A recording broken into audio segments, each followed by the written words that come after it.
আসসালামু আলাইকুম বাবু রে। বাংলাদেশের অবস্থা ঠিক হইব কেমনে বুঝছেন নি?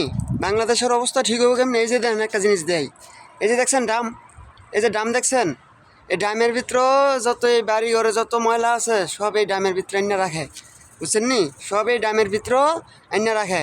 আরে ভাই, যেই দেশে নাকি মসজিদে রাস্তার পাশে যে মসজিদ নামাজ পড়ে মানুষ, মসজিদ, এই মসজিদের থেকে পানির মোটর, পানির টিউবওয়েল মানে কল কল এগুলা চুরি হয় রাস্তার পাশে, মসজিদের থেকে চুরি হয়। আর এই পাশে এইটা কি রাখতো রাস্তার পাশে? দেখেন রাস্তায় কোনো মানুষ নেই, কোনো মানুষ নেই। এই ডামরা যদি নিয়ে বেচে তাহলে 2 থেকে 2.5 হাজার টাকা বেচতে পারবো, বুঝছেন নি? 2 থেকে 2.5 হাজার টাকা এই ডামরা বিক্রি করতে পারবো।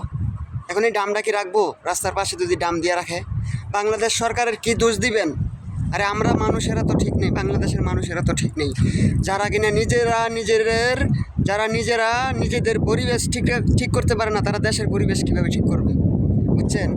বাংলাদেশের পরিবেশ কীভাবে ঠিক হবে যারা নিজেরা নিজেদের পরিবেশ ঠিক রাখতে পারে না? এই যে দেখেন ডাম, ডাম কিন্তু এখন মানে একটু পরে পরে ডাম দিয়ে রাখছে।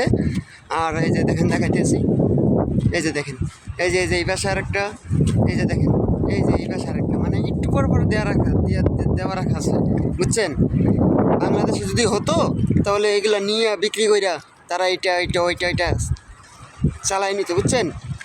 বাংলাদেশে ভাই এগুলো হবে না, বাংলাদেশে পরিবেশ কখনো ঠিক হবে না।